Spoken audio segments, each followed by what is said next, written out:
doía por dentro.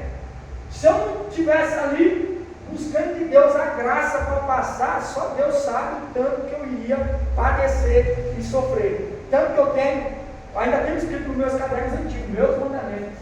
Eu fiz meus próprios mandamentos para corrigir os 10 mandamentos que pode: não responder, não bater de frente, não entrar em conversa com os outros, fazer o que me manda, ficar calado, responder somente o que me pergunta. Está lá, os 10 mandamentos que pode, para trabalhar no que Deus estava trabalhando na minha vida, para que não era a obra crescesse, para que eu desenvolvesse, para que eu viesse viver aquilo que Deus tinha para mim. Então tem pessoas que não vão viver porque eles não reconhecem o que as pessoas estão fazendo, as lideranças, e eles querem indagar sem entender. O pastor dá até um exemplo para a pessoa: o pastor não faz nada. Um jovem falando: pastor, então me acompanha um dia, meu filho. Aí o pastor foi pedir doação, foi fazer as coisas, a oração, acompanhamento, voltou para casa, foi onde vivia pela fé, igual eu já acompanhei. Aí Deus provia no meio do caminho a bênção. O pastor voltava para deixar a carne, porque tinha deixado a pastor e as meninas sem carne, saiu sem a carne. Aí lá vai: olha, nós temos que voltar. Pastor, para que voltar? Nós estamos no meio do caminho. Não, já estava do almoço, Deus proveu aqui a carne, agora eu vou levar lá comprar a carne para a pastora. Aí eu ficava com ele, falei: rapaz, isso que é da obra que você aprende na prática. Não é ninguém vai ser que você não vai aprender no curso. E o pastor chamou o obreiro para ficar lá. Chamou o obreiro para ficar lá com ele. Primeiro dia, quase morre. Segundo, quase surda. Terceiro, desistência. Falou: não consigo, pastor. Nunca mais eu falo que o pastor não faz nada. Porque o pastor ele tem que orar, ele tem que ler Bíblia, ele tem que preparar ensino, ele tem que estudar, ele tem que cuidar de casa. Ele tem as mesmas atribuições de todos, mas é aquele que mais é chamado mais. Aí às vezes ainda tem que lidar com situações que vai às vezes tomar tempo, que vai agora, em vez de trazer crescimento, por isso falou: os diáconos vão servir a mesa para que sobre tempo, para que os obreiros venham ficar na palavra e nas coisas espirituais. E às vezes não há esse entendimento, essa compreensão, essa visão. E o que acontece? Em vez de aliviar, traz pesos, traz o que? Sacrifícios. E lá vai ter que trabalhar, lá vai ter que ensinar, lá vai ter que acompanhar, já vai ter que ajudar. E uma coisa que era para trazer edificação, que era para ajudar, que era para somar no trabalho, aquilo está trazendo o quê? Fardos, prejuízos da obra de Deus. Pular para outro ponto. Essa história é 10 pessoas. Interessante que são 10 pessoas que receberam talento.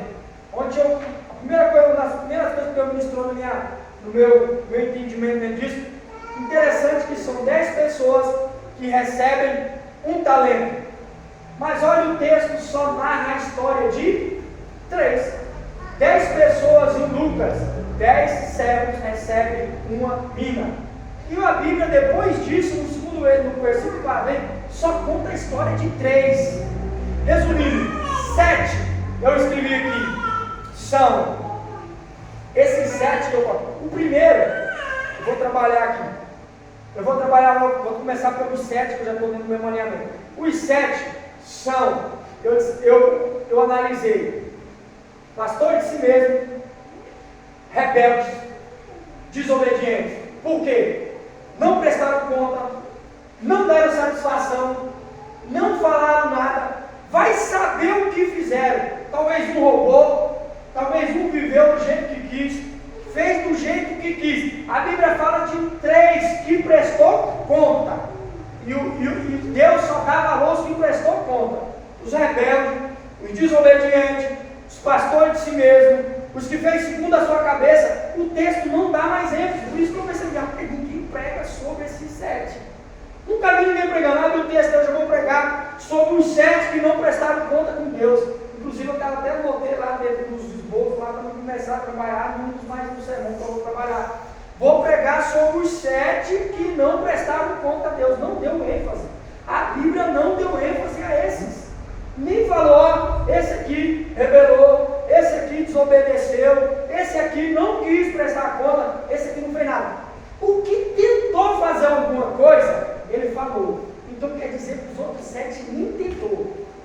A Bíblia fala do que se esforçou mais, a Bíblia fala do que se esforçou, mas chega nenhum, que a Bíblia vai dizer que ele agora vai se esforçar pouco, segundo o seu entendimento, segundo aquilo que ele sabia. Mas os que não esforçaram, a Bíblia nem dá ênfase. A Bíblia nem valoriza os outros 7, nem dá moral. Eles são esquecidos no decorrer do texto. Agora a Bíblia vai dizer que ele saiu, ele granjeou 10. No meu entendimento, para esse chegar a ter um resultado maior do que os outros, não é porque Deus ele deu mais graça para um do que para outro. É porque esse se empenhou mais, esse se dedicou mais. Eu vi um cara trazendo uma tradução que ele vai dizer, que a Bíblia vai dizer que é imediatamente.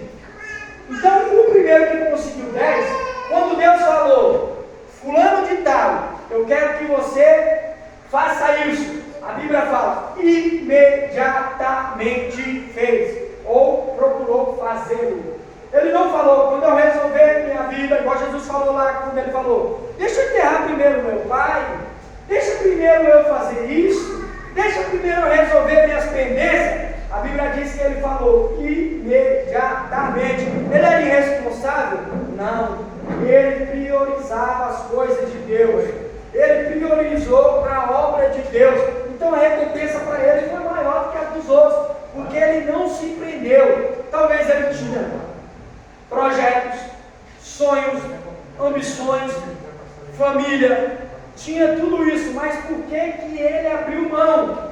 Porque ele tinha prioridades. E qual era a prioridade dele? Obedecer a Cristo. Quando a nossa prioridade é obedecer a Cristo, a gente não vai ficar preso a nada. Tudo nós vamos ver primeiro Cristo. É onde eu dei um exemplo. Por que o pastor sai de casa e deixa a família sem? Porque ele estava na dependência de Deus. Porque ele confiava em Deus, porque ele priorizava a Deus, porque ele se sacrificava. Ele tinha certeza que Deus ia prover? Não, mas ele estava disposto a fazê-lo da mesma forma. Uma fé genuína não é aquela. Uma fé genuína, eu cheguei à conclusão em dizer que uma fé genuína não é aquela que vê o invisível, mas é aquela que mesmo quando não sai do jeito que ela imaginou, que ela tentou ver, ou que ela viu, ele vai o quê? Continuar perseverante. É aquela que fala assim, que Jó vai falar, eu creio que Deus vai se levantar, mas se Deus não se levantar, ele continua sendo Deus. Uma fé que não está apoiada em resultados, ensina aquilo que Deus quer que ele faça. Tem gente que fala, Deus vai me honrar. E se Deus não honrar? Você se frustra com Deus? Você se ofende? Você se entristece? Você para o que você está fazendo na obra? Não. Você tem que ser firme, abundante e ser perseverante nas coisas que Deus deu. Por isso que esse vai receber mais do que os outros. A Bíblia vai dizer que esse vai receber mais do que os outros. Ele vai receber. E por que Deus está dando mais? Você está tirando desse que não tem. Ele vai falar assim, aquele que mais dedica, aquele que mais se esforça, aquele que mais se empenha, mais eu vou dar. Aquele que não valoriza o que eu dei, até o que eu dei vai ser tirado. Em outras palavras, não vai exercer, não terá a minha graça. Por isso que você vai ver muitas pessoas abrindo um leque que tem um dom, mas o dom não flui. Tem pessoas que não têm dom, tem pessoas que têm dom que não flui. Ela tem o dom, tem tudo, mas por causa que quebrou princípios, não funciona. Não tem a graça de Deus. E quem perde a graça de Deus, ele vai na sua força. Coisa ruim é uma pessoa pregar sem a graça de Deus.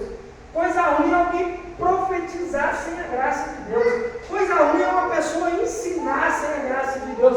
Coisa ruim é a pessoa servir, limpar a cadeira, fazer qualquer coisa. É cansativo, é enfadonho, é pressão, tudo vai vir sobre ele, porque ele não tem a graça de Deus. Agora, quando você tem a graça de Deus, você carrega a peso, você trabalha, você faz, você desenvolve, você cresce, você desenvolve. Porque o fardo de Jesus é leve.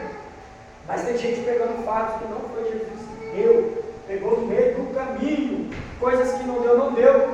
vai trazer fardos sobre si. O segundo, a Bíblia fala que Deus que conseguiu multiplicar 5. Eu creio, dentro da logística do tempo, quem começou primeiro e quem começou depois, não tem como alcançar o mesmo êxito. Se Deus ele fala, você tem que botar essas coisas nesse lugar. Um começa em 2020, o outro começa em 2025. Como que o de 2025 vai alcançar ou vai fazer mais do que o de 2024? Não tem como. Um está trabalhando há 5 anos e um começou. Ah, pastor, então me explica por que Jesus falou que os lá de trás vão passar os que estão na frente. Porque tem pessoas que param pelo caminho. É igual eu falei para a Tainá, eu estudo há muito tempo e não estou passando no concurso. Porque tem pessoas que começaram primeiro que você. Quando esses assumirem a cadeira, quando esses desenvolverem, eles chegarem a alcançar o cargo que eles buscavam, que eles começaram primeiro que vocês, eles vão sair da concorrência, eles vão sair da sua frente. E você agora vai o quê? Vai alcançar. Então por que tem gente que está passando na frente? Porque tem gente que parou. Tem pessoas que param de buscar, param de exercer sua fé, param de exercer seu ministério, param de fazer aquilo que estão falando, igual a pregação. Perderam, igual a pregação, o ensino que eu vou trazer hoje à noite, a palavra que eu vou trazer. Perderam os valores, perderam os princípios, deixaram de praticar aquilo que Deus estava dizendo, aquilo que Deus estava ensinando. E aqueles que estavam lá atrás, passou na frente. Então pessoas só vão passar outras se aquela pessoa ela negligenciar, se ela abrir mão, se ela largar, se ela abandonar. Você sabia falar, aquele que abandonar, aquele que coloca não pode olhar para trás, não pode desistir, não pode desistir. E se desistir, outros vão assumir. Por isso que ele falou, na cadeira de Moisés estão fariseus e saduceus. Por quê? Porque muitos cristãos não estavam querendo assumir a cadeira. Porque Deus usou a jumenta, porque o profeta não estava servindo mais. O profeta não estava exercendo o seu ministério. O profeta não estava fazendo aquilo que Deus estava mandando. Ah, mas eu sou um profeta renovado. Se parar de fazer o que Deus está mandando, Deus vai levantar outro e vai botar no seu lugar. Você vai continuar com o título, vai continuar com o nome, mas agora vai ter que profetizar de si mesmo, porque Deus em si não vai começar a falar mais.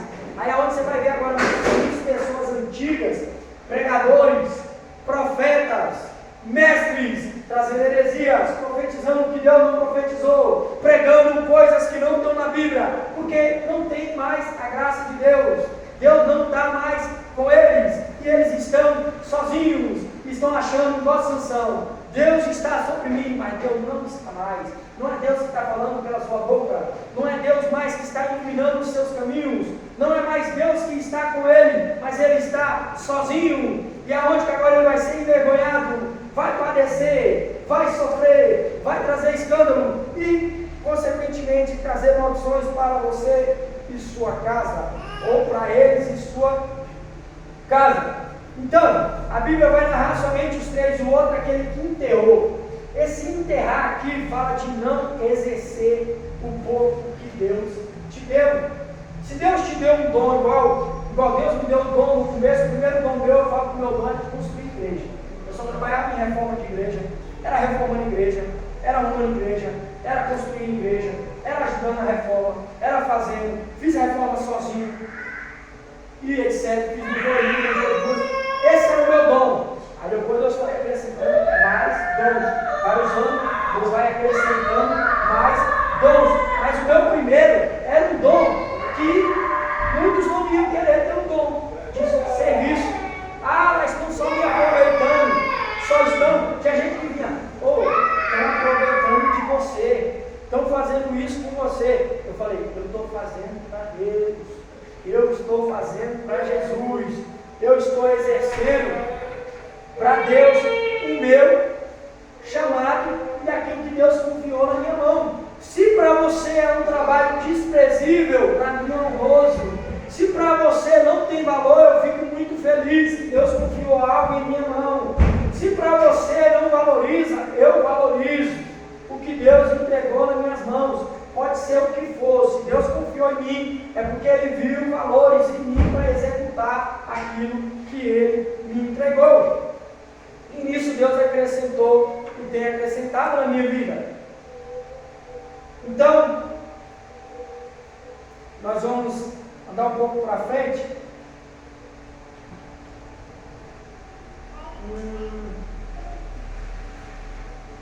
Andar um pouco bem para frente para adorar. Imagina, não sei nem que horário que é, então já vou partir para meio-dia e 10. Rapaz, o negócio está meio longo. Então, para nós concluir, Hebreus diz: não tome para si a honra que não foram chamados assim por Deus. O conselho que eu vou dar é que nós viemos seguir aquilo que Deus tem nos chamado, exercer aquilo que Deus tem chamado. Exercício dos talentos. Nós temos que exercer aquilo que Deus nos deu, na nossa casa, na igreja, no ministério, na nossa família. Nós temos que fazer aquilo que Deus Ele tem que fazer. Como que você vai saber se você está fazendo aquilo que Deus confiou, aquilo que Deus te chamou? Nós vamos usar dois textos básicos. Nós vamos usar 1 Coríntios, que é o da Santa Ceia, analisando o homem a si mesmo. Como é que você vai saber se você está fazendo aquilo que Deus mandou? Você vai se analisar. O que Deus pediu? O que eu estou fazendo? O que Deus Ele tem falado comigo? O que eu tenho que botar? O que eu tenho que botar em prática? Você é a primeira pessoa que Deus vai falar, que o Espírito Santo vai falar, que Deus vai agora trazer sobre si, para que você venha o quê? Para que você venha o quê? Praticar. Segundo, o apóstolo Paulo ele vai dizer, em Coríntios 4, esse texto eu vou ler, 1 Coríntios 4, versículo 3 e 4, para que eu venha concluir. 1 Coríntios Coríntios 4, versículo 3 e 4.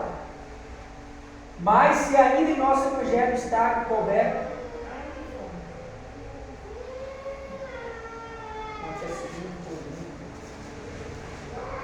1 Coríntios 4, capítulo 3, perdão, versículo 4, para não fechar.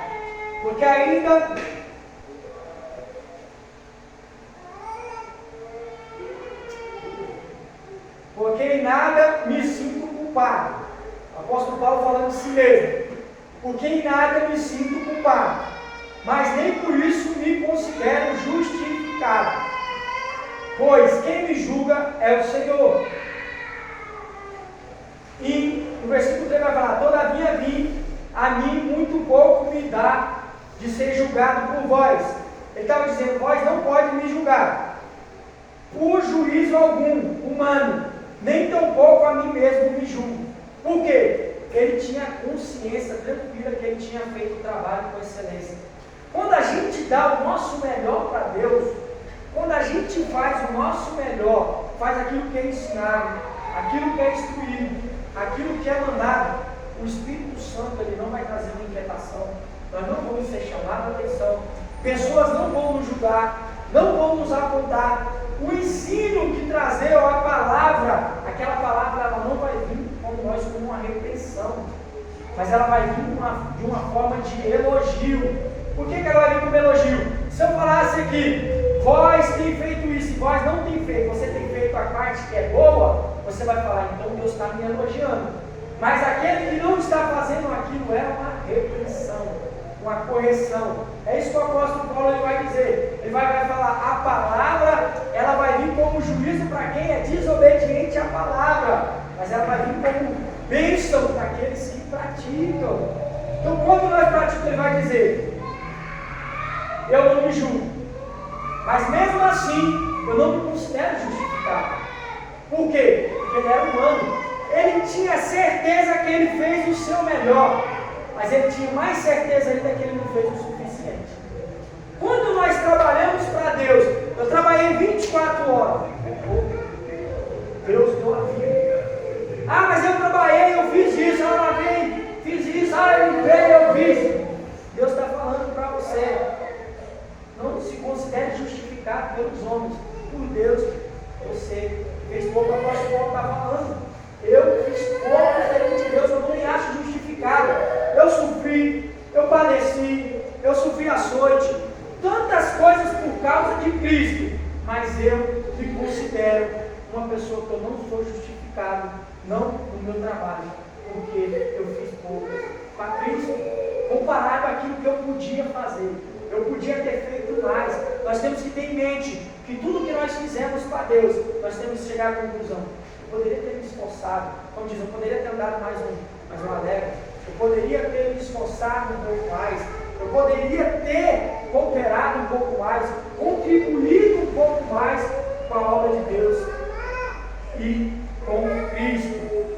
E essa é a palavra que nós deixamos hoje nesse ensino.